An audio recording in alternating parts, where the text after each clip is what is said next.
내가 백성 앞에 세울 때는 이러이다. 아멘. 베엘의 함기시파티 아쉐르 하시 이레이. 아멘. 또 거룩한 샤바시에 오신 한 분 한 분을 진심으로 환영하고 축복합니다.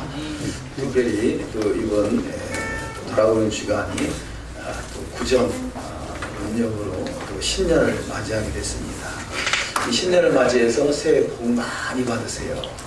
할렐루야. 새해 복 많이 앞뒤 좌우로 또 인사 나눴습니다. 새해 복 많이 받으세요. 새해 복 많이 받으세요. 그리고 한글로 인사를 했으니까 히브리어도 인사를 해봐야 되겠죠. 히브리어는 새해 복 많이 받으세요. 샤나토바. 샤바토바. 샤바토바.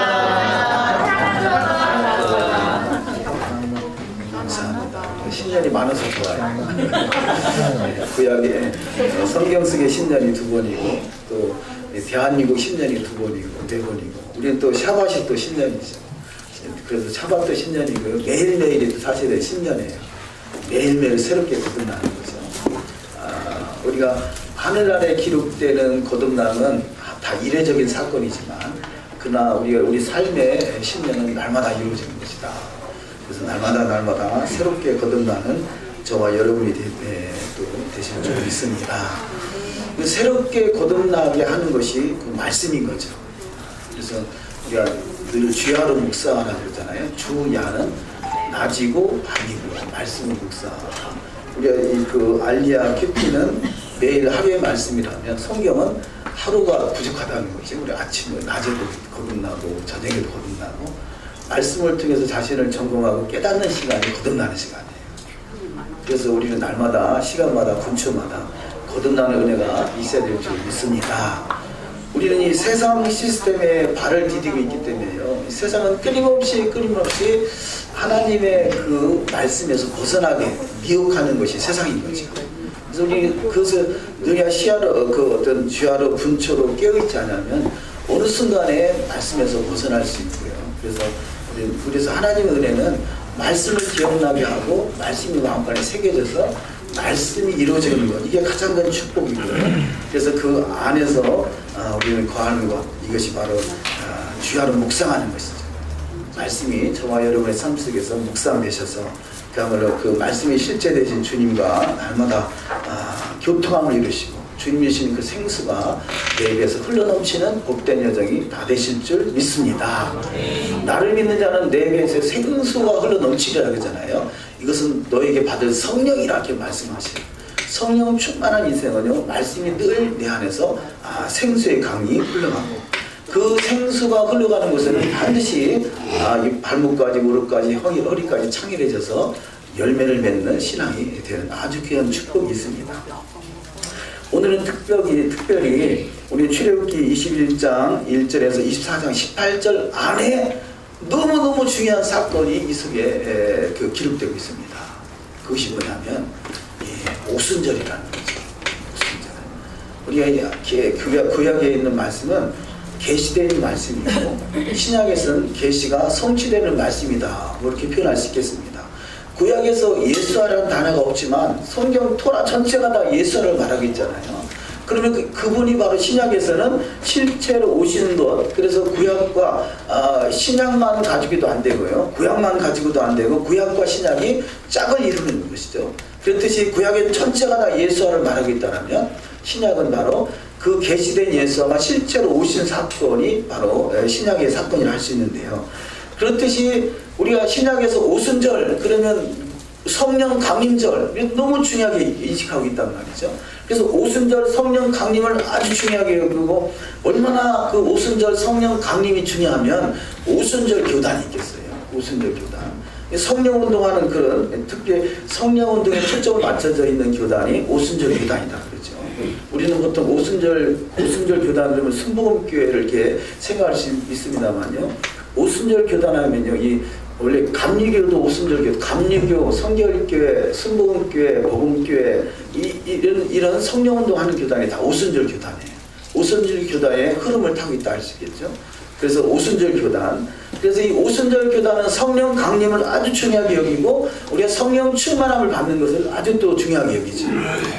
그런데 이 오순절이 어디서부터 왔느냐라는 것은 별로 그 인식하지 않고 있다는 거죠. 이게 비극인 거죠. 비극. 오순절 교단의 핵심은요 토라거든요. 토라. 그런데 오순절 교단에서 과연 토라를 말하고 있느냐 하는 거죠. 토라가 말하고 있는 거죠. 왜냐? 이 오순절 교단의 시작은 그 시내산에서 토라를 주어진 그 사건이 바로 오순절인 거죠.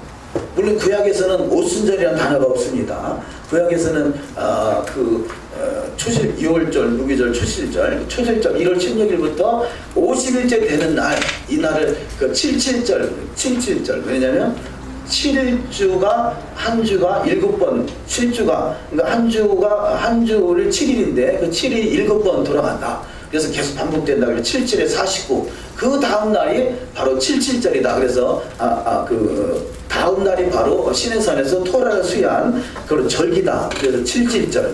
또 이때는 또 그 밀추수를 하는 시기이기 때문에 밀추수하는, 그래서 맥추절 뭐 이렇게 맥추절 이렇게 표현하고 77절. 또 밀추수하는 그 첫 번째 사건이기 때문에 이것도 초실절 또 이렇게 말합니다. 그래서 초실절, 맥추절, 77절 이렇게 표현되어 있지만 그 단어가 사실은 50일째 되는 날 오순절이라는 단어 같은 의미인데요. 신약에서는 오순절이라는 단어가 써져 있지만 구약에서는 오순절이라는 단어가 없다 보니까 이게 신약의 사도행전 2장의 성령 강림과 구약의 토라를 연결시키지 않고 있다는 거죠. 이게 하나의 비극이라 할 수 있습니다. 왜냐하면 신약에 있는 것은 그냥 어디서 겁나와라 뚝딱 생긴 게 아니라 구약에 있는 말씀을 성취하기 때문에 그렇습니다. 그래서 신약의 오순절 성령 강림 사건은 바로 시내산의 토라를 마음과 생각에 기록하는 거, 이게 성령의 역할인 거죠. 새 영, 새 신이 뭐냐? 새 영을 부어준다. 새 언약이 뭐냐? 바로 이 오순절날 성령이 강림하시는 것이 새 언약인데 그 성령 강림은 시내산 토라를 마음과 생각에 기록해서 그것을 성취하게 하시는 것이 바로 오순절의 중요한 메시지라는 거죠. 그런데 이 구약에서요, 우리는 지금 신약시대에 살다 보니까 오순절은 잘 아는데 구약에서 오순절이 어디냐? 성경에 어디냐? 그러면요 아는 사람이 별로 많지 않아요. 저와 여러분은 그래도 많이 여러분 계속 해마다 이렇게 또 강조가 되기 때문에 다 어느 정도 인식하겠습니다만요, 일반 교회 가가지고 구약에서 오순절이 어디냐 찾아보면요 아마 찾는 사람은 별로 많지 않을 거예요. 지금 그나마 절기에 조금 관심이 있어서 조금 낫지만요, 오순절이라는 자체가 구약에 있다는 생각도 못하고요, 오순절이 성경에 어디가 오순절인지 잘 몰라요. 단지 지금 어떤 시내산에 있었던 사건을 기억하기 때문에 오순절 그러면요 출애굽기 32장을 주로 많이 인식을 합니다. 출애굽기 32장을 한번 보시겠습니다. 출애굽기 32장 5절 말씀을 보면요, 아론이 보고 그 앞에 단을 쌓고 이에 공포하여 가로되 내일은 여호와의 절일이니라 하니, 자 금송아지 우상을 만들어 놓고요 그걸 섬기면서 내일이 여호와의 절기다 이렇게 말했던 이 아론이 한 말이잖아요. 그러니까 이때가 오순절이구나 이렇게 생각하는 것이 거의 부지기수예요. 거의 부지기수. 성경에 기록되어 있다고 해서 다 하나님의 말씀으로 보면 안 될 것이고요, 이게 과연 여호와의 입에서 나온 말씀인가 아니면 그냥 사람이 한 말인가를 잘 분별해야 돼요. 성경에 기록되어 있다고 해서 하나님의 말씀으로 볼 것이 아니라 이것이 과연 공인할 수 있는 하나님의 말씀인가를 잘 분별해야 된다는 거죠. 그러면 지금 여기서 5절에서 한 내일은 여호와의 절일이다 하는 것은요, 아론이 그냥 한 말이지 이게 여호와의 절기와는 상관이 없는 말이라는 거죠. 그래서 이 성경에 기록된 말씀이 그냥 우리가 그렇잖아요. 어떤 경우에 예전에 보면 오늘 주실 말씀 그리고 성경을 가지고 탁 펴서 구절이 나한테 주는 말씀이다, 그렇게 생각하는 경우가 많이 있었거든요. 그럼 똑같은 거죠. 여기 지금 여호와의 절이라 그러니까 이 날이 바로 오순절이구나 라고 오해하게 만든 것이 성경에 대한 무지인 거죠. 무지. 그렇다면 왜 자꾸 이것을 강조하느냐? 자, 오순절, 맥추절, 77절, 초실절이 어디냐라고 했을 때요, 우리는 출애굽기 32장이 아니라 출애굽기 24장을 말할 수 있어야 됩니다. 출애굽기 24장, 그래서 출애굽기 24장에 있는 사건이 바로 77절이요, 맥추절이요, 초실절이요, 오순절의 사건이다라는 것을 우리가 기억해야 됩니다. 그럼 이 오순절 날 한 날이 이 맥추절, 오순절이 한 일이 뭐냐? 자, 출애굽기 19장에서요, 하나님께서 이 모세에게 너희가 내 말을 잘 듣고 내 언약을 지키면 나의 소유가 될 것이다, 나의 백성이 되고 제사장 나라가 될 것이다 라고 했더니요, 이스라엘 백성들이 그렇게 우리가 하겠습니다 라고 출애굽기 19장에서 언약을 작정을 하니까 출애굽기 20장에서부터 23장까지의 말씀을 하나님이 주신 것입니다. 그 중에 핵심적인 것이 십계명이죠. 출애굽기 20장에 주어진 십계명. 그래서 이 십계명은 특별히 지난주에 말씀 나누면서 십계명은 이 세상의 기초다. 이 토라의 기초다. 십계명은 토라의 기초고요, 율법은 세상의 기초입니다. 여러분이 토라를 말하고 율법을 말하고 십계명을 말하는 것은 기초 공사를 하고 있는 거예요. 그동안에 우리가 기독교의 불모지에다가 기초공사를 잘 놓으면 더 좋겠습니다만요, 지금 기독교가 한국에 그래도 복음이 전파될 만큼 전파된 시점인데, 그럼에도 불구하고 왜 기초가 필요하느냐? 기초가 없으면요, 비가 나오고 바람이 불고 창수가 나면 다 무너질 수밖에 없기 때문에 그렇습니다. 이것은 제 말이 아니라 성경의 원리잖아요.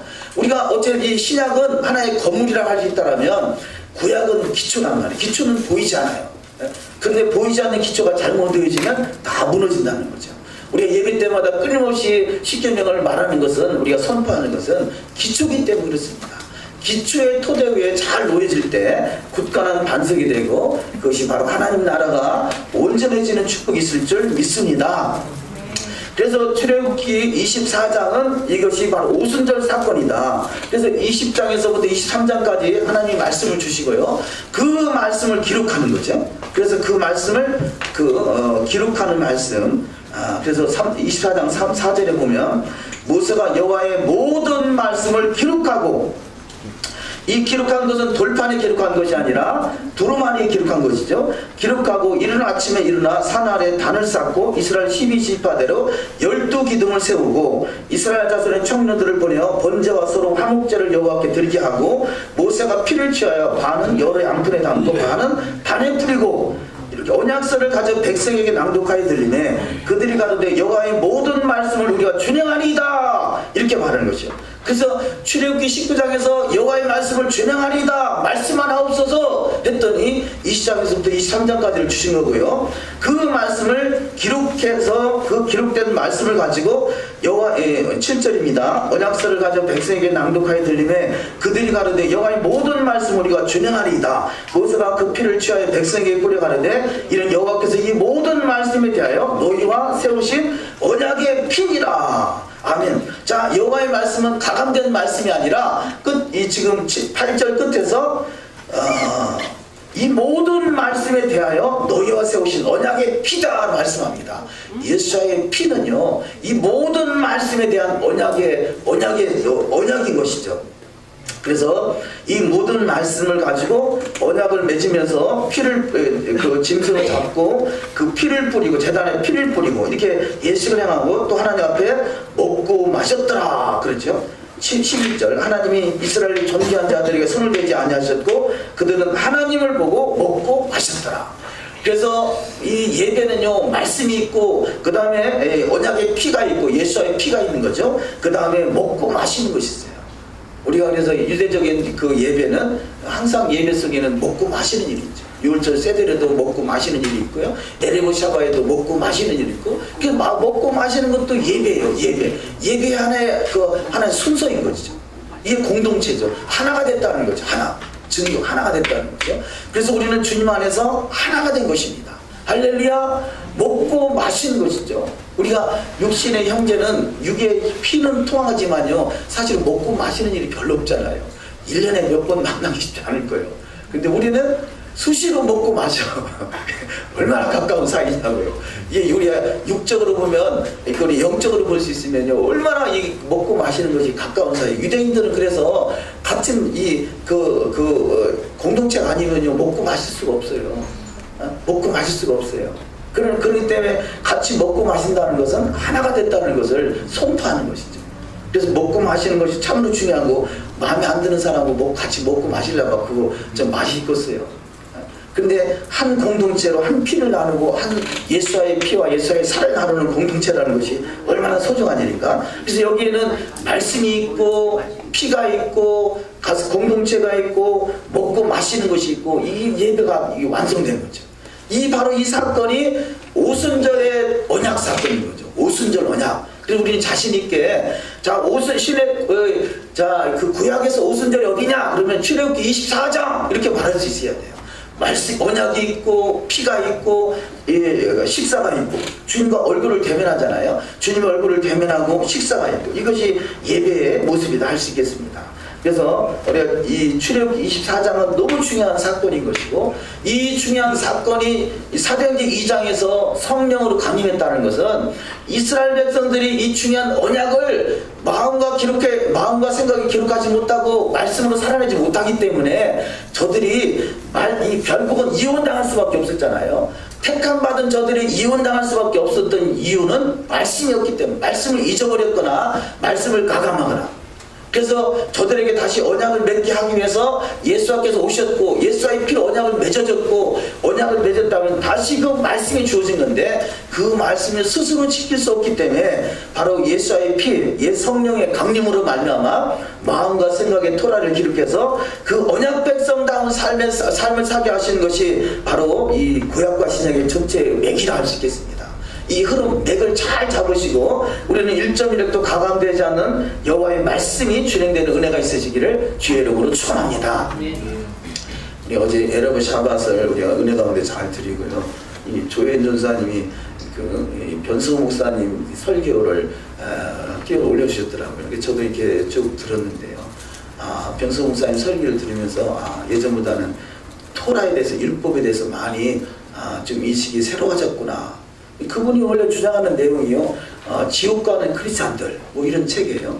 그러나 한 번 구원이 영원한 것이 아니다는 거죠. 예수를 위해서 구원 받았지만 구원은 이루어 가야 된다는 거죠. 그래서 그 말씀대로 살아야 된다는 것은 예전부터 많이 강조했던 것이에요.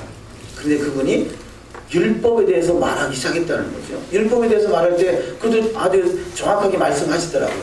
율법은 우리의 구원의 조건이 아니라 구원받은 백성이 우리가 율법을 구원을 완성시키기 위해서 행해야 될 어떤 의무조항. 그러니까 그렇잖아요. 우리가 하나님 백성이 됐으면 하나님 백성으로서 마땅히 해야 될 규례와 법도와 율례를 말하는 것이죠.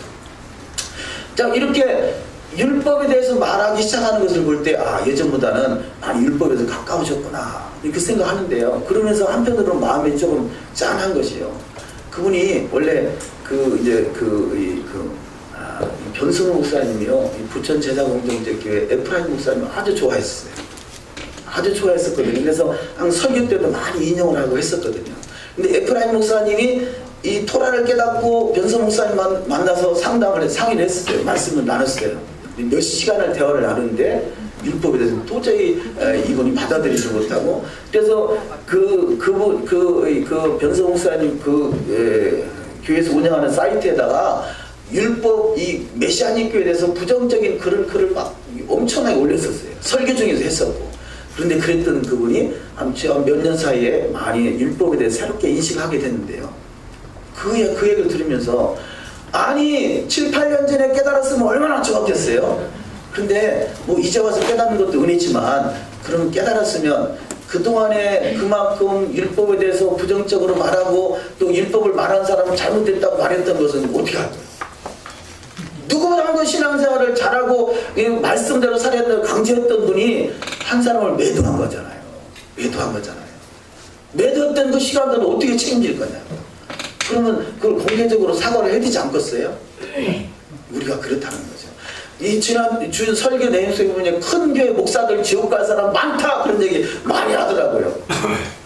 그러니까 남은 지옥 갈 수 있다라고 말하면서 본인이 말한 것에 대한 잘못된 것은 회개하고 사과할 생각은 했는지 안 했는지 모르겠지만 그 내용 속에는 없더라고요. 그렇잖아요. 우리가 과거에는 무식하면 용감하다고 내가 내 자신의 하는 말에 대해서 책임지지 못할 그런 일이 없잖아. 많이 있을 수 있단 말이에요. 이런 사건을 통해서 자신을 돌아볼 계기가 돼야 되겠죠. 그리고 그분이 율법을 말하긴 하지만요, 이 아브라함의 복에 대해서도 말씀을 하시더라고요. 아브라함의 복이 무엇인 줄 아느냐 그러시더라고요. 그래서 이분이 또 아브라함의 복까지 말씀하시네. 그랬더니 그게 아브라함의 복이 뭐예요? 아브라함의 복은 과거에는 믿음, 의, 칭의 이런 쪽으로 말했지만요, 우리 히브리적 관점에서 아브라함의 복은요, 이스라엘 땅을 유업으로 받는 것이거든요. 애굽 땅에서부터 유브라데 강까지를 유업으로 주신 것이 아브라함의 복이단 말이에요. 생육하고 번성해서 하늘의 별과 같이 바다의 모래와 같이 많은 자손을 주시고, 믿음의 자손이죠. 믿음의 자손을 주시고, 그를 통해서 복의 근원이 되게 하시고, 열국의 아비가 되게 하시고, 결국 이 천년왕국 메시아 왕국을 하나님께서 아브라함에게 주어져서 그 아브라함의 유업을 예수 그리스도를 믿는 자에게 동일한 유업으로 주시는 것이 아브라함의 유업인데요, 아브라함의 유업을 말하면서 별로 그런 얘기는 안 하시더라고요. 그냥 믿음 이야기만 하지 아브라함의 복이 무엇인지 구체적으로 말하지 않더라는 거죠. 그러니까 우리가 지금 율법을 말해야 돼요. 그냥 율법을 말한다고 다 열려진 게 아니에요. 아주 부분적인 극소수만 열려져서 그 말을 하고 있는 것이죠. 그분에게 아브라함의 복이 뭔지, 이스라엘 회복이 뭔지를 알아야 되고요, 또 천년왕국이 뭔지, 메시아 왕국이 뭔지를 또 알아야 되고요. 이런 부분들이 회복되는데, 그분이 율법을 말하고, 자, 율법은 구원의 조건이 아니라 율법을 통해서 이 구원받은 예수와를 통해서 구원받은 백성이 이제는 율법의 의무사항이다 이렇게 말하고까지 한단 말이죠. 그러면 그 속에서 율법을 말하는데, 그럼 과연 그 속에서 율법의 어느 부분을 말하고 있느냐 하는 거죠. 거기서 할례도 말할까요? 아니면 거기서 음식을 기르나 심지어 제사까지 말할까요? 그건 아니올시다 할 거단 말이에요. 이 율법을 지켜야 된다고 말하면서 그런 부분을 구체적으로 말하면 글쎄요, 그러지 않을까요? 이게 부분적으로는 열려질 수 있는데요, 온전히 율법이 토라가 열려진다는 게 이것도 보통 은혜가 아니다 말이에요. 할렐루야. 최소한요, 저희가 장담할 수 있는 것은 한국 메시아닉은요, 율법은 1.1획도 패하지 않았다는 것이고요, 가감되지 않았다는 것이고요, 율법은 영원하다는 것이죠. 또 율법은 진리라는 것이죠. 할렐루야. 이것을 믿을 수 있다는 것이요. 우리가 한국 교회에서 제일 잘 나가는 분 한국 꼽으라면 변성 목사님 꼽을 거예요. 제일 잘 나가는 거. 예? 아주 짧은 시간만큼 짧은 시간 내에 큰 부흥을 이뤘고, 지금도 아주 주목받는 어떤 차세대 주자로서의 그렇게 주목을 받는데, 과연 그분이 토라에 대해서 얼마큼 인식하고 있는가 하는 거죠. 우리는 이 마지막 시대에 숫자의 많은 게 있는 게 아니라 온전한 진리가 회복되느냐 안 되느냐, 이게 중요한 거죠. 저희도 과거에 예언 사역도 하고 의사 사역도 하고 치유 사역도 하고 그랬거든요. 그런데 제가 이제 치유 사역을 하다 보니까요, 어떤 일이 있냐면, 치유 사역을 하면요, 예를 들어서 이 기도에서 이 병이 났었다, 감기가 났었다, 어떤 또 조금 이렇게 겨우던 사람이 기도받고 일어서 이게 코로나가더라, 이런 정도면요, 보통 교회에서 보통 이게 큰 은혜 받았다고 그러잖아요. 그런데요, 사모가 벌칙만 안 된다면 야, 겨왔던 사람도 걸어가. 그러니까 굳이 안수해가지고 안수해가 낫다니까, 어떤 경우에 그래가지고 얼마나 또 그거 가지고 사기치는 것도 많은지 몰라요. 큰 역사를 이런 거 같이 해가지고 그랬잖아요. 그걸 갖다 악용한다고 할 수 있겠죠. 이런 걸 보면 제가 마음이 안 편했어요. 악용하면 그냥 벌칙 한 대 맞으면 그냥 것들이 걸어나가는데, 그걸 기도했다고 안수했다고 나왔다고 큰 소리 치고 무슨 대자보 같이 이렇게 인터넷에서 돌려가지고 이런 병 났었다 저런 병 났었다, 이게 내 마음이 안 편하더라고요. 그래서 오셔서 어디 아프다고 벌칙 한 대 맞어요. 그리고 그 기도에서 안 났고, 이렇게도 안 났고 저렇게도 안 났거든요. 최종적으로 오세요. 그런 마음이에요. 진짜 어떤 의지할 것 없이 더 이상 의지할 데 없어서 어떤 기도를 나서면 하나님이 고치셨다라고 할 수 있는데요, 내가 기도 봐서 나았다고 했는데 저거 하니까 벌침한 대하고 나 해결된대? 그러면 이 별거 아닌 것 같다. 그래서 차라리 그런 부분에 대해서 괜히 이게 기도해서 나섰다고 해가지고 그걸 가지고 사기치고 이런 일들이 이 한국 교회에 많잖아요. 기도원도 그렇고. 그렇게 하느니 차라리 기도 안 하고, 당신이 최종적으로 더 이상 갈 데 없어 주님을 의지할 수밖에 없는 상황이 되면, 그때 주님이 낫게 하면 진짜 우리 평생 잊지 않을 기억을 할 것 같다, 그런 생각이 들더라고요. 물론 어떤 치유의 사역이나 이런 거 중요하죠. 다 중요하죠. 그런데 그런 것으로 인해서 말씀에서 벗어나 있음에도 불구하고 이 무식한 소리를 한단 말이에요. 제가 말하는 무식은요, 공부를 안 해서 무식이 아니라 성경의 원리에서 벗어나면 진짜 무식이 그보다 더 무식이 어디 있겠어요. 오늘의 토라 포션의 그 제목이 미시파팀이잖아요. 미시파팀에서 나온 것이 샤파트죠. 샤파트는 재판장이거든요. 재판하는 사람이거든요. 자, 그럼 재판장이 하는 역할이 뭐냐? 여호와의 토라를 정확하게 깨닫고 토라를 잘 적용시켜 주는 것이 이게 재판장의 역할이란 말이에요. 재판장. 그렇다면 우리가 재판장이요, 제사장이요, 유사요, 지도자요 말을 하지만요, 진정한 토라가 없이는 사실은 왜곡시키는 거예요. 왜곡시키는 거예요. 미혹시키는 거죠. 이것이 거짓 선지자죠. 거짓 선지자. 그래서 토라를 더욱더 구체적으로 하나하나 알아가는데 우리는 지금 힘써야 될 때라는 거죠. 더 정확하게 분별하고. 능력 나타나면요, 토라 쪽에 가는 게 아니라 능력을 막 사용하려고 그래요. 그래서 자기 의의를 드러나게 된단 말이에요. 많은 사람들이, 많은 믿음의 선진들이 그렇게 살았더라는 거죠. 그렇게 살았더라는 거죠. 너무 위험한 일인 거죠. 차라리 능력 없이 라오디게아 교회같이 적은 능력을 가지고 하나님 앞에 충성하는 그게 더 나을 수 있단 말이죠. 그래서 그런 의미를 깨달아서 저와 여러분이 샤파트, 진정한 토라로 재판할 수 있는 진정한 재판의 능력이 임하시기를 주의 이름으로 축원합니다. 오늘의 토라 포션을 읽으면서 제 눈에 들어온 것이 있어서 잠깐 우리 한번 보기를 원합니다. 그 출애굽기 21장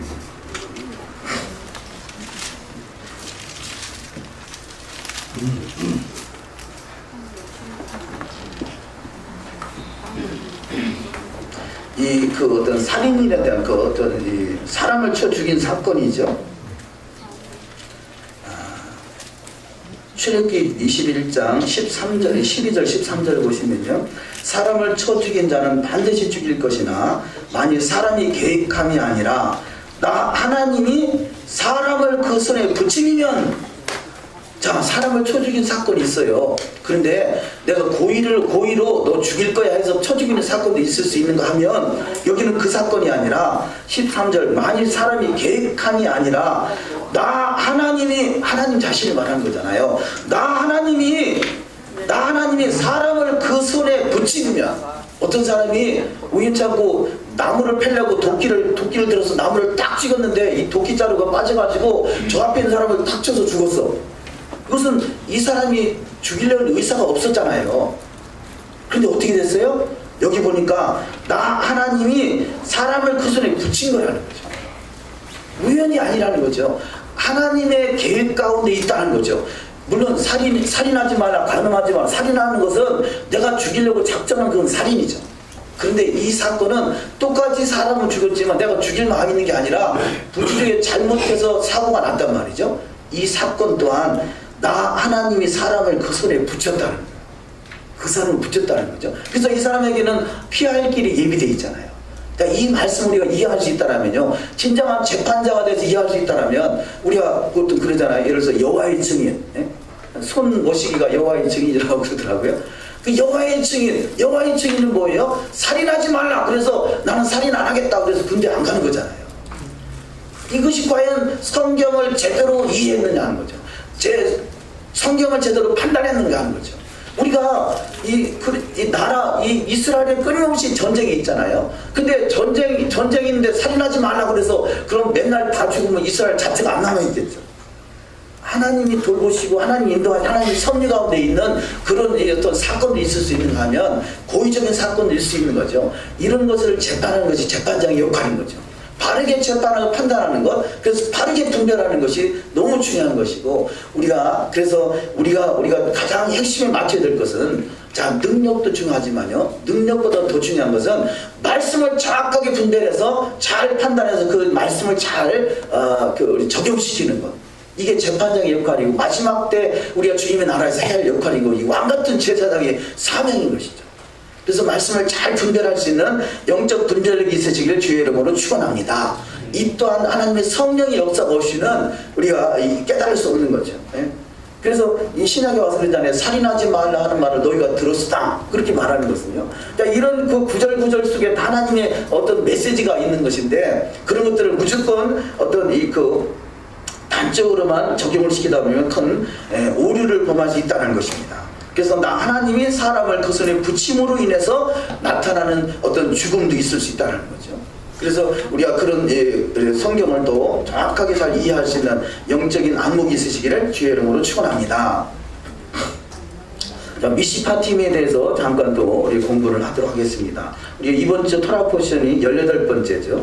그래서 어찌 보면요, 이 토라 포션은 선지자들이 만들어 놓은 것이죠. 그런데 이 선지자들이 만들어 놓은 그 어떤 포션이 18번째다. 뭐 이것까지 그 성경과 연결시켜서 설명할 필요가 있겠느냐 할 수 있겠습니다만요. 성경은 하나님의 나라, 하나님의 말씀은 하나님의 일은 결코 우연이 없다는 거죠. 우연. 그렇다면 이 토라 포션 18번째에도 메시지가 있다는 거죠.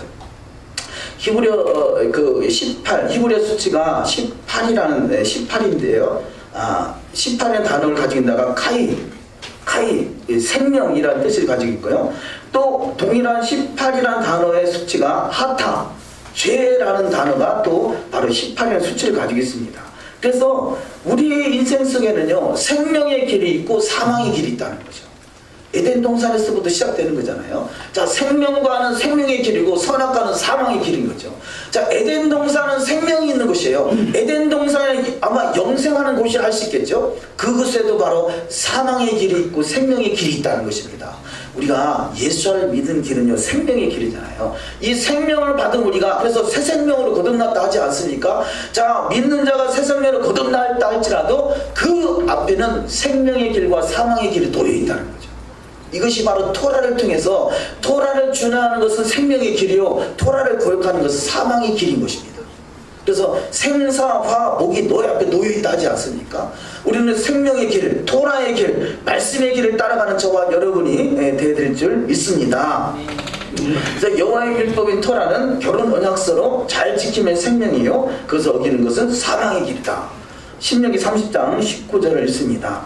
내가 오늘날 천지를 불러서 너에게 증거를 삼느라 내가 생명과 사망과 복과 저주를 내 앞에 두었은즉 너와 내 자손이 살기 위하여 생명을 택하고. 아멘. 우리는 살기 위해서 생명을 택하라는 거죠. 자, 죽은 자가 살아나는 것이 아니라 살아있는 자가 더욱더 장성한 분량에 이르는 살아가는 거지. 그래서 영생에 이르는 길, 그 길을 가기 위해서는 바로 생명을 택하는 것, 말씀을 택하는 것이라는 거죠.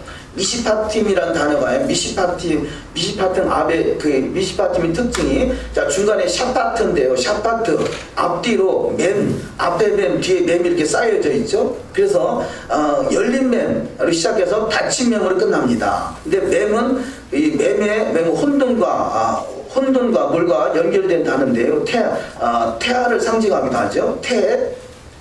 그래서 우리 신앙이 열린 뱀으로 시작해서 닫힌 뱀으로 끝난다. 그래서 열린 뱀은 계시되고 노출된 지식, 또 혼돈 이런 걸 말한다면, 닫힌 뱀은 숨겨진 보화, 처녀성, 동정. 그래서 결국은 이 메시지는 우리가 하나님의 부름을 받았지만 아직까지는 음행한 상태, 어떤 혼돈과 공허 속에 있는 상태, 그래서 음행의 신부를 정결한 처녀로 단장시키는 것, 이것이 샤파트의 메시지를 할 수 있겠습니다. 시작은 그렇잖아요. 땅이 혼돈하고 공허하며 흑암은 깊음이 있습니다. 시작은 미약합니다. 그러나 그들이 마지막 완성은 닫힌 맹으로, 이 거룩한 신부로 닫힌 맹으로 완성시키는 것, 이것이 중간의 역할이 샤파트인 거죠. 창세기 18장 25절 있습니다. 주께서 이같이 하사 의인을 악인과 함께 죽이심은 불가하오며 의인과 악인을 균등히 하심도 불가하니이다. 세상을 심판하시는 이가 공의를 행하실 것이 아니니까. 아멘. 의인과 악인을 균등히 하심도 불가하니이다. 자, 심판한다. 샤파트가 심판한다는 의미가 있는데, 심판하다, 다스리다, 샤파트. 이 샤파트라는 단어를 보면요, 앞에 신이죠, 부수다, 입, 테트, 뱀. 그러니까 샤파트가 뭐냐? 뱀의 뒤에서부터 해석을 하면요, 뱀의 입을 부수는 것이 심판입니다. 뱀의 샤파트가 뭐냐? 뱀의 입을 부수는 것. 그게 뭐냐? 뱀은요 끊임없이 미혹하잖아요. 진리의 길에서 벗어나게 하는 것이 이 뱀의 역할이란 말이에요. 그러면 샤파트 재판장이 뭐냐? 심판하는 것이 뭐냐? 뱀의 이 진리의 길에서 벗어나도록 만드는 뱀의 입을 부수는 것, 이것이 샤파트. 신명기 16장 18절 이하 말씀을 읽습니다. 내 하나님 여호와께서 내게 주시는 각성에서 내 18을 따라 재판장들과 지도자들을 둘 것이요 그들은 공의로 백성을 재판할 것이니라. 너는 재판을 굳게 하지 말며 사람을 뇌물을 보지 말며 또 뇌물을 받지 말라. 뇌물은 지혜자의 눈을 어둡게 하고 의인의 말을 굳게 하느니라. 아멘. 여기 재판장들과 지도자들이 나오는데요. 재판장의 이거 쇼프팀, 샤파팀인데요. 또 지도자들은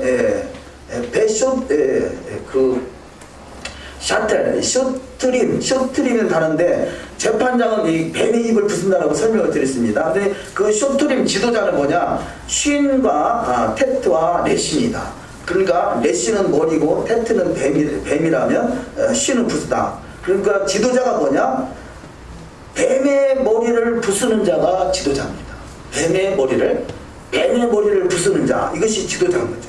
자, 뱀의 입을 부수는 것이 재판장이고, 그래서 재판하는 것은 말로 재판하잖아요.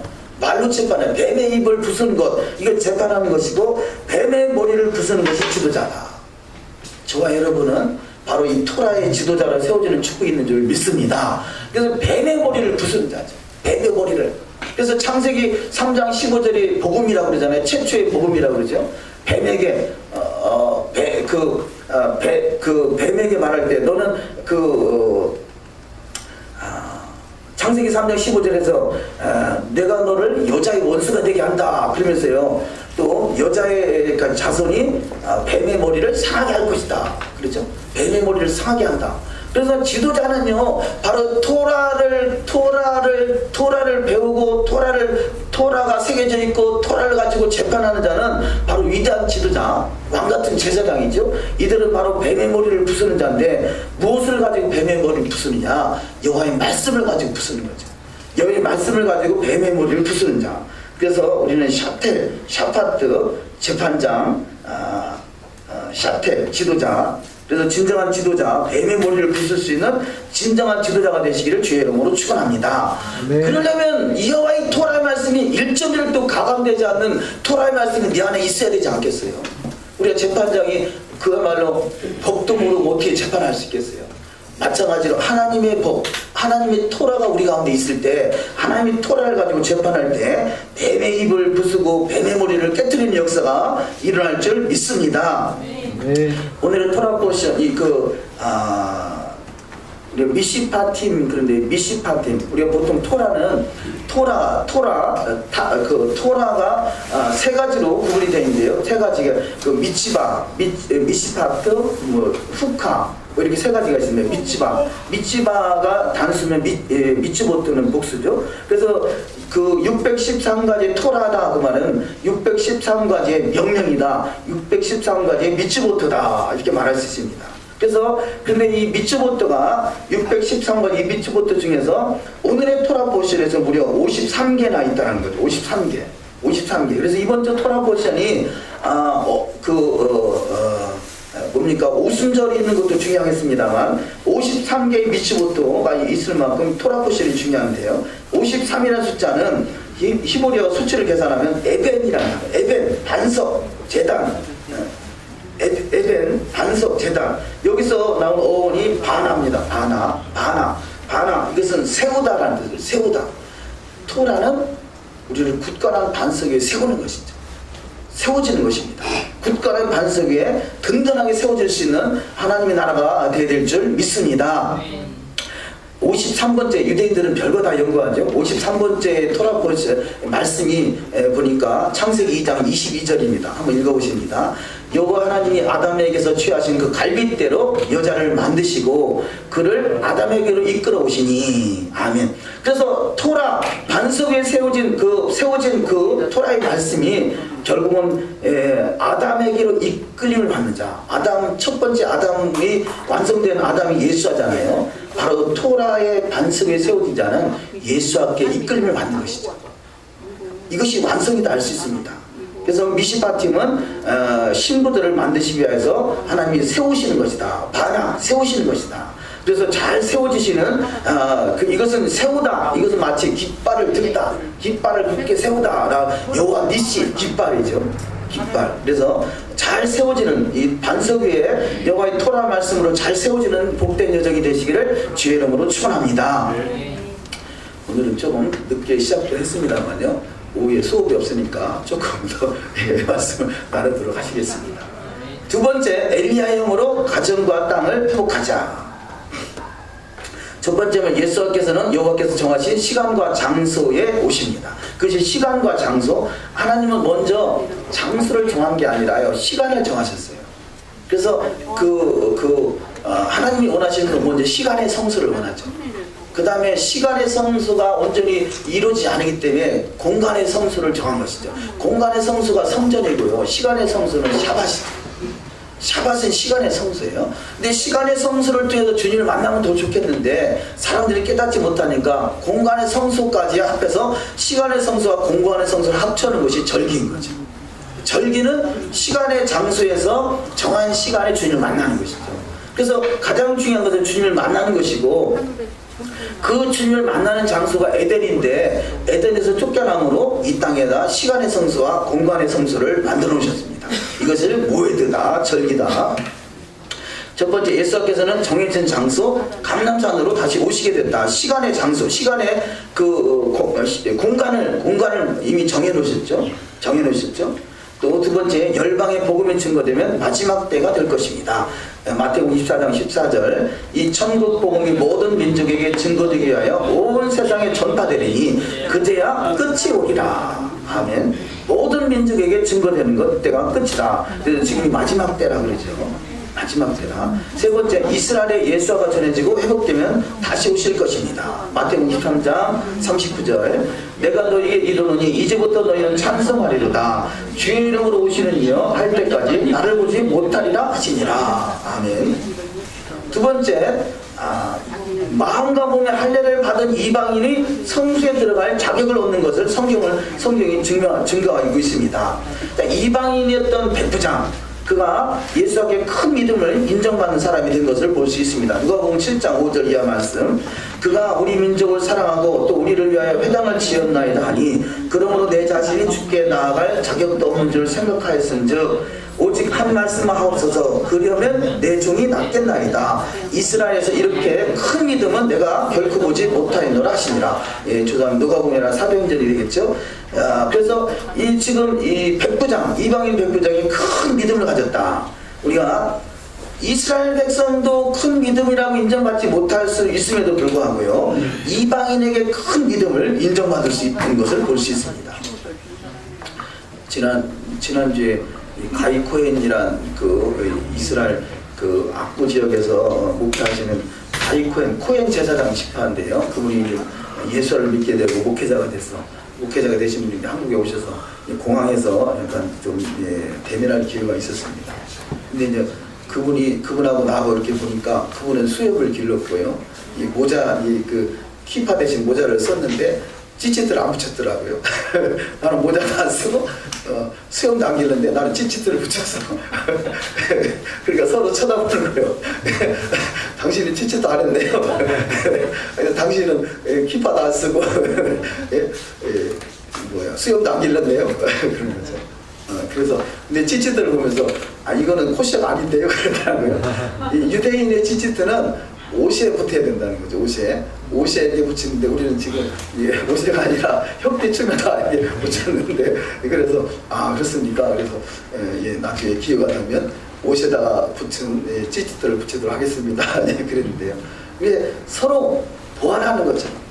유대인도 완벽하다 할 수 없겠고요, 이방인도 완벽하다 할 수 없겠고, 그런데 우리가 지금 보완할 것은 토라인 것이죠. 유대인에게 보완해야 될 것은 예수와인 것이고, 우리가 보완해야 될 것은 토라인 것이고. 그래서 예수와 토라 하나를 만나되, 자, 예수께서도 하나님 보시기에도, 자, 유대인이라고 큰 믿음을 가진 것도 아니고요, 이방인이라고 큰 믿음을 가질 수 없다는 것도 아니라는 거죠. 우리가 우리가 여호와의 말씀에서 온전히 서는 그가 바로 진정한 큰 믿음을 가진 자가 되실 줄 믿습니다. 그래서 이 마지막 때 큰 믿음의 주인공들이 다 되시기를 주의 이름으로 축원합니다. 두 번째, 말씀을 듣고 행하는 타국인들이 여호와의 전을 건축할 것입니다. 마지막 때 타국인들이 여호와의 전을 건축한다 그럽니다. 스가랴 6장 15절, 먼데 사람이 와서 여호와의 전을 건축하니 만군의 여호와께서 나를 너에게 보내신 줄을 너희가 알리라. 너희가 만일 너희 하나님 여호와의 말씀을 청종할진대 이같이 되리라. 아멘. 먼데 사람이 와서 여호와의 전을 건축하는 시대가 앞으로 도래한다는 것이죠. 세 번째, 에스겔 성전 시대 이스라엘에 거주하는 타국인이 12지파와 함께 상속재산을 받을 것입니다. 에스겔 47장 23절, 그 타국인이 어느 지파 안에 머물든지 너희는 거기서 그에게 그의 상속재산을 줄지니라. 주 하나님이 말하노라. 자, 타국인이 어느 지파 안에 머물든지 그에게도 상속이 있다는 거죠. 우리는 타국인입니다. 이스라엘에 접붙임 받은 자입니다.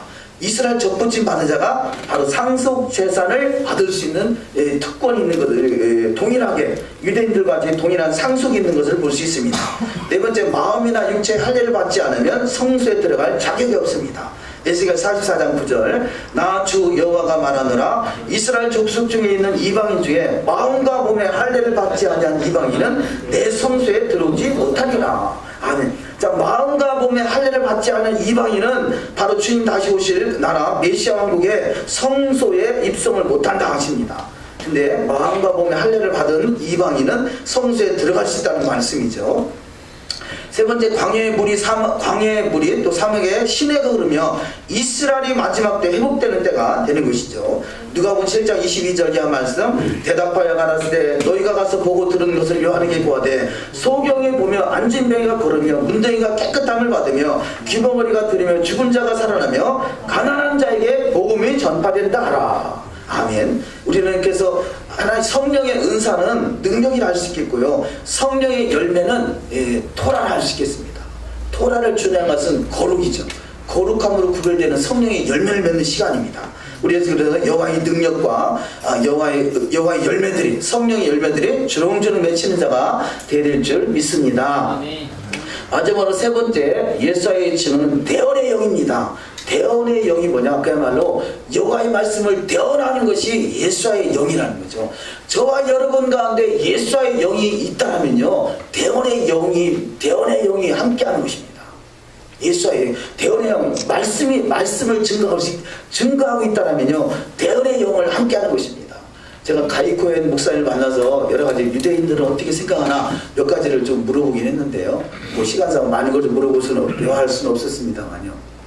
제가 그런 이야기를 했어요. 한국 교회에 여호와가 예수다 이런 문제가 있어서 참 심각한 부분이 있는데 그런 부분을 어떻게 생각하느냐, 그렇게 간단히 여쭤봤어요. 그랬더니요, 여호와 하나님은 어디든지 계시다는 거죠. 내 속에도 있고, 저한테 먼저 여호와 하나님이 어디 계시냐고 그래서 내 안에 있습니다. 예, 맞습니다. 여기도 계시고 우주 공간에 어디든 있고요. 하사분 심지어 모래속에도 하나님이 계십니다. 그러더라고요.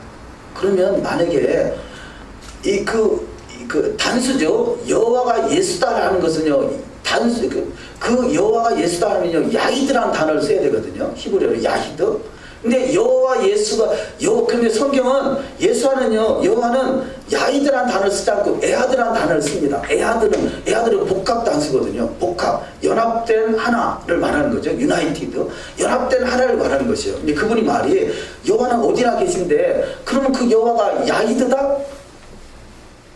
말이 되겠습니까? 나한테 역질문하는 거예요. 여호와가 머릿속에 있으면 나는 없는 거잖아요. 야히드라면. 근데 에하드는 어디나 같이 존재한다는 거죠. 어디나 존재하기 때문에 에하드가 될 수 있지만, 야히드는 여호와가 여기 계시면 나는 없는 거고 내 안에 있으면 저기 없는 건데 그러면 그거 말이 되겠습니까? 나한테 역질문하게. 예, 알았습니다. 예, 그리고 맞았거든요. 성경은요, 쉐마 이스라엘 아도나이 엘루헤이노 아도나이 에하드 그러잖아요. 연합된 하나란 말이에요. 모든 것이 여호와 안에 포함되어 있는 것이죠. 그렇게 간단하게 말씀하더라고요. 여호와는 야히드가 아니라 에하드인 것이죠. 에하드. 모든 것을 다 포함하시는 것이죠. 그렇기 때문에 그분이 우주 공간에 어디든지 계시다는 거예요. 어디든지 계신 에하드의 하나님이신 것이죠. 그렇듯이 바로 예수를 증거하는 그 대언의 영, 우리는 토라를 정확하게 이해하고 정확하게 증거하는 진정한 온전히 1.1도 가감되지 않는 진정한 대언의 영이 임하시기를 주의 이름으로 축원합니다. 이 바라옵기는 여기서 한국교회에서 큰 역할을 하고 계시는 변승 목사님 속에, 변승 목사님 속에 율법은 1.1도 가감되지 않고 영원한 진리다라는 말씀이 쏙 들어가시기를 주의 이름으로 축원합니다. 지금은 율법을 말하고 있지만 구체적으로 그러면 율법에서 뭘 말씀하시는 거야? 613가지를 다 말씀하십니까? 아니면 부분적으로 말씀하십니까? 하면 글쎄 훨씬 다를 거예요. 그 부분이 여호와의 토라는 1.1도 가감되지 않는 온전한 토라가 그분뿐이 아니라 저와 여러분 가운데 온전히 심겨지시기를 주의 이름으로 축원합니다. 예수와는요 자의로 말하지 않았다고 했어요. 오직 여호와께서 하신 말씀만 대언했다고 하십니다. 우리가 해야 될 역할들은 여호와께서 하신 말씀만 대언하는 건데요. 그런데 우리가 한 가지 또 중요한 기억할 것은 그럼 여호와의 말씀만 대언해야 된다라고 하면서요. 그래서 대언해야 된다라고 하다 보니까요 문제가 생기는 것이 뭐냐? 우리가 저와 여러분이 성경 속에 혹시 이름이 기록되어 있나요? 베드로도 있고 요한도 있고 게바도 있고 뭐 메시아도 있고 바울도 있고 그렇지만 저와 여러분의 이름은 없잖아요. 그러면 성경적인 인물이 아니네? 이렇게 생각할 수 있나요? 그건 아니잖아요. 성경을 해석해서 성경을 바르게 해석하는 게 중요하다는 거죠. 문자적으로 그것만이 전부 다 그게 아니라 성경에서 말씀하고자 하는 의도를 바르게 해석해서 적용시켜주는 것이 우리한테 지혜가 필요하다는 거죠. 이런 지혜가 성경이 없으니까 쓰면 안 된다 그러면요 우리 이름은 성경이 없는데 왜 써? 그렇잖아요. 성경대로 말해야 된다, 성경에 없는 거 쓰면 안 된다고 말하면서 우리는 이름을 쓰고 있잖아요. 그러니까 성경을 잘 해석해서 하나님의 의도, 하나님의 목적과 계획과 뜻을 잘 이해하고 그것을 잘 해석해서 적용시켜주는 것, 이게 재판장의 역할인 것이죠. 그러니까 얼만큼 잘 해석하는 것, 이것이 지혜가 필요한 것이고 우리는 끊임없이 그래서 이 현세 살아가면서 지혜를 구해야 됩니다. 진정한 대언의 영, 하나님 말씀이 가감되지 않는 미드라시, 온전한 좋은 미드라시의 해석을 잘 적용시킬 수 있는 지혜가 임하시기를 주의 이름으로 축원합니다. 마지막 말씀 끝으로 쭉 넘어가셔서 마지막 말씀 끝에 예수께서는 여호와 하나님의 말씀을 대언하셨습니다. 또한 이분의 이름은 하나님의 말씀이라 불려집니다. 그리고 예수와의 증언, 대언과 하나님의 말씀으로 인해 목배임을 받은 영혼들은 다시 살아서 1000년 동안 하나님과 그리스도의 제사장이 되어 통치하는 자가 될 것입니다. 계시록 19장 10절을 읽고 맺겠습니다. 나는 내 동료 종이요 예수님의 증언을 가진 내 형제들 중에 속한 자니 너는 주의하여 그리하지 말고 하나님께 경배하라. 예수님의 증언은 대언의 영이니라. 또 그분께서 피에 담근 옷을 입으셨는데 그분의 이름은 하나님의 말씀이라 불리더니라. 아멘. 저와 여러분이 예수의 피 뿌린 옷을 입었다면 이는 하나님의 말씀이 증언되는 진정한 대언의 영이 역사가 나타날 줄 믿습니다. 그 주인공들이 다 되시기를 주의 이름으로 축원합니다. 기도하시겠습니다. 네, 시간은 지났지만 잠깐이라도 미시파팀 하나님의 재판, 이 말씀이 613가지 미츠보트로 우리 가운데 주어졌습니다. 그래서 이 미츠보트의 말씀은 영원하다라고 성경은 말씀합니다. 죄가 있는 한 이 미츠보트는 작동을 할 것입니다. 우린 결단코 가감되지 않게 하시고 그 말씀이 온전히 살아서 역사할 수 있는 생명 될 수 있도록, 그래서 생명의 성령의 법이 되어 우리는 날마다 죄와 사망의 법에서 해방되어 진정한 자유를 누릴 수 있는 복된 여정 되기 소망하고요. 이스라엘과 또 이 나라의 민족이 온전한 하나님의 말씀으로 회복되는 민족이 될 수 있도록 잠시 기도하도록 하겠습니다. 하나님 감사합니다. 오늘도 거룩한 샤밧을 허락하시고 주님의 영 안에 거할 수 있도록 우리 이끄심에 감사합니다. 진정한 하나님의 사랑과 은총이 우리 가운데 크게 임할 수 있도록 진정한 미시파팀 마지막 때 아버지 재판할 수 있는, 그래서 여호와의 말씀을 온전히 깨닫고 온전한 말씀으로 아버지 세상을 잘 아버지 생육하고 번성하고 충만케 하며 또 잘 다스려 나갈 수 있는 복된 여정이 될 수 있도록 축복하여 주시옵소서.